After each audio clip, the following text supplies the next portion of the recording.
All right, let's talk about it. Let's talk about the holy grail of fitness, the one question everybody asks. Can you actually build muscle and lose fat at the exact same time? I mean, it sounds impossible, right? It's like a biological paradox. We're told you need a calorie surplus to build muscle. You gotta eat more than you burn. And to lose fat, you need a calorie deficit. You gotta eat less than you burn. So, how on earth could you do both? Well, in this explainer, we're gonna slice right through all the hype. We're gonna look at what the science really says and give you an honest, no BS guide to body recomposition. Okay, let's get into it.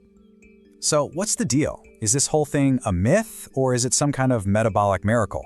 You hear fired up arguments from both sides. You've got one camp swearing it's a waste of time, that you've got to pick a lane. Either you bulk and just accept you're gonna gain some fat with that muscle, or you cut and accept you're gonna lose some muscle with that fat. Then you've got the other camp saying recomposition is the best way to transform your body to get that lean, athletic look without all those crazy swings. So who's right? The old school gym bros or the new school science guys? Well, the truth, like it usually is kind of somewhere in the middle, and it really depends on who you are. So here's our game plan. First, we're going to define what Recomp actually is. Then we'll see if science says it's even possible, and crucially, who is most likely to pull it off. After that, we'll get into the cool science of how it all works, get practical with nutrition and training, and then we'll wrap it all up by setting some really important, realistic expectations. Okay, first things first. What are we really talking about when we say body recomposition? Well, the name kind of gives it away. We're talking about changing the composition of your body. The textbook definition is pretty simple. It's gaining muscle while losing fat simultaneously. But the key idea here, the thing you have to get, is that the goal isn't just to change your weight, it's to change your body's composition, that ratio of muscle to fat. Think of it this way. Imagine you have a pound of fluffy cotton and a pound of dense, solid iron. On the scale, they weigh the same, but they look completely different, right? One is big and puffy, the other is small and compact. That's exactly what recomposition does. You're swapping out the cotton for the iron. The number on the scale might not budge, but your entire physique changes. This is a huge mental shift away from just obsessing over the scale. And this slide really nails that difference. On the left, you've got the old way, weight loss. The only thing that matters is making the number on the scale go down. But this usually means crash dieting, where you lose fat, sure, but you also lose water and your hard-earned muscle. You end up as a smaller, but often kind of softer version of yourself. Now, on the right, you've got the Recomp goal. Here, it's all about what you see in the mirror. It's about maximizing fat loss while holding on to, or even building, muscle. The scale might move super slowly or not at all. The focus is on quality and doing something you can actually stick with, which ultimately leads to that strong, toned look everyone's after. And that brings us to the million-dollar question. Is this all just wishful thinking that fitness influencers talk about, or does the science actually back it up? Let's take a look at the evidence. This quote from a major scientific review just hits the nail on the head. The zeitgeist, the common belief you hear in the gym is that if you're already trained, you just can't do this. But the actual research, it says something completely different.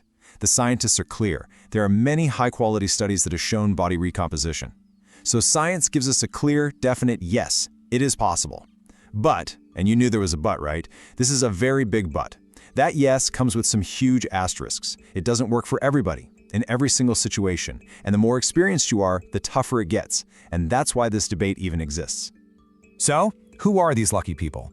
Who are the prime candidates for recomposition? Well, the research points, again and again, to 4 specific groups who are just biologically set up for success. If you're in one of these categories, your odds are way higher. First up, beginners. When you first start lifting weights, your body is so new to the stress that your muscles are like sponges. They just soak up protein and grow like crazy. We call this newbie gains, and it's a magical time. Second, we have detrained folks. These are people who used to be in shape, but maybe took a few years off. The cool thing is, their body remembers. It's called muscle memory, and it allows them to rebuild that lost muscle incredibly fast. Third, people with a higher percentage of body fat. They just have more fuel in the tank, plain and simple. Their body can easily pull from those big energy reserves to pay for the expensive process of building new muscle, even if they're eating less. And finally, yes, some experienced lifters can do it, but for them, it's a game of inches. It means every little thing, their diet, their training, their sleep, has to be perfectly optimized. Okay, so we know it's possible, at least for some people. But how? How does the body cheat this law of energy? Well, the secret is this really cool biological process called nutrient partitioning. Okay, think of your body as a giant construction company. The calories you eat every day, that's your daily budget. Now, to build a huge new project, let's say muscle, you need a ton of cash and materials. Heavy resistance training is like the foreman on the job site, screaming through a megaphone, "Priority 1, we have to build muscle and we have to do it now." This message is so urgent it goes straight to the CEO, your brain and central nervous system. The CEO then makes a huge decision. It authorizes a massive withdrawal from the company's long-term savings account, your stored body fat, to pay for this top priority muscle project. That's nutrient partitioning. The training literally tells your body where to send the energy, rerouting it away from fat storage and toward muscle building. Now, understanding the science is one thing. Actually making it happen is something else entirely. Your success is going to come down to two absolute, non-negotiable pillars that you have to nail: your nutrition and your training. Let's start with nutrition. There are two golden rules. First, a modest calorie deficit. And I really have to hammer this home. Modest. This is not the time for a crazy crash diet. If you slash your calories too much, your body freaks out and goes into survival mode. Your stress hormones spike and the whole muscle building operation just grinds to a halt. A small deficit, maybe 300 to 500 calories, that's the sweet spot. Second, and this is the real secret sauce, you need a very high protein intake. Protein gives you the actual amino acid building blocks to build new muscle. Without enough protein, your construction site has no bricks. Simple as that. And hey, don't just take my word for it. Look at the research. Real quick, LBM stands for lean body mass. That's basically everything in your body that isn't fat. Now check out these numbers. They are just wild. In that Longland study, the group eating a ton of protein gained 2.5 pounds of lean mass while losing 10 pounds of fat in 4 weeks. Or look at the Antonio study, where the high protein group lost way more fat than the low protein group, even though they were eating more total calories. I mean, the science is screaming at us here. High protein isn't just a good idea for Recomp, it's a non-negotiable requirement. Now, for training. Your number one priority has to be resistance training. That's the powerful signal we talked about. But just going to the gym isn't enough. Your training has to be built on one core principle: progressive overload. It's a fancy term for a really simple idea. Your workouts have to get a little bit harder over time. So what does that look like? It means if you squatted 100 pounds for 8 reps last week, this week you try for 9 reps, or you try for 105 pounds. It's that constant little push that tells your body, hey, we need to get stronger. Focus on the big compound lifts, squats, deadlifts, presses, rows. They give you the most bang for your buck. And cardio, it's great for your heart and it helps with the calorie deficit, but it's the supporting actor. Lifting weights is the star of the show. Okay, we know it's possible. We know who can do it. We've got the plan for nutrition and training, but now we have to talk about the number one reason people fail at this. Their expectations are completely out of whack. Okay, first rule of recomposition. You have to break up with your bathroom scale. I'm serious. It is the absolute worst tool you could possibly use. Why? Because it can't tell the difference between muscle and fat. You could have an amazing month where you gain 3 pounds of solid muscle and lose 3 pounds of fat, which is a huge win, and the scale will look at you and say, you've made zero progress. And that's exactly where people get frustrated and just quit. You have to understand, for this goal, a scale that isn't moving can actually be a sign of incredible success. So, if the scale is out, what should you track instead? 3 things. 1, progress photos. Take them every couple of weeks, in the same lighting, same pose. They will show you changes the scale is blind to. 2, body measurements. Is your waist getting smaller? That's a golden sign of fat loss. And 3, probably the most important metric of all, your logbook. Are you getting stronger in the gym? If you are lifting more weight or doing more reps than you were a month ago, it's a near guarantee that you are building muscle. Strength is your best friend here. And above all, you have to be patient. This is slow. You're looking for trends over months, not weeks.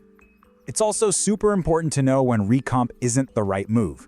It is a fantastic strategy if you're a beginner or coming back after a long layoff. But for an advanced lifter who's already pretty lean, it's just not very efficient. Think about it. They've already picked all the easy fruit. Their body is so advanced that trying to build muscle in a deficit is like trying to build a skyscraper during a famine. It's just not going to happen quickly.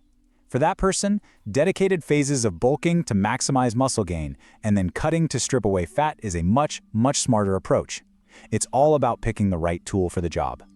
So, if you've listened to all this and you're thinking, yep, this is for me, here's a simple 4-step plan to get you started. 1. Create that small 300 to 500 calorie daily deficit. 2. Hit your protein target like it's your job. Aim for about 1 gram per pound of your body weight. 3. Train hard with a purpose. following a program with progressive overload at least 3 times a week. And 4, track your progress the smart way. Use your photos, your tape measure, and your training log. All right, let's boil it all down. Key takeaways. Number 1, body recomposition is real. It's backed by science, it's not a myth. Number 2, it works best for a specific group of people: beginners, people coming back to training, and those with more body fat to lose. Number 3, your success hinges on 3 things: a modest deficit, a ton of protein, and hard, smart training. And finally, number 4, patience is mandatory. This is a slow burn, and remember, the scale is not your friend on this journey. And at the end of the day, whether you choose the slow, steady path of recomposition or the more aggressive phases of a bulk and cut cycle, the biggest truth in all fitness is this: the best plan is the one you can actually stick with. Consistency will always, always beat perfection. So I'll leave you with this question to think about. When you look honestly at your goals, where you are in your fitness journey, and the reality of your life, which path truly aligns with you? There's no single right answer, only the one that's right for you. Thanks for tuning in.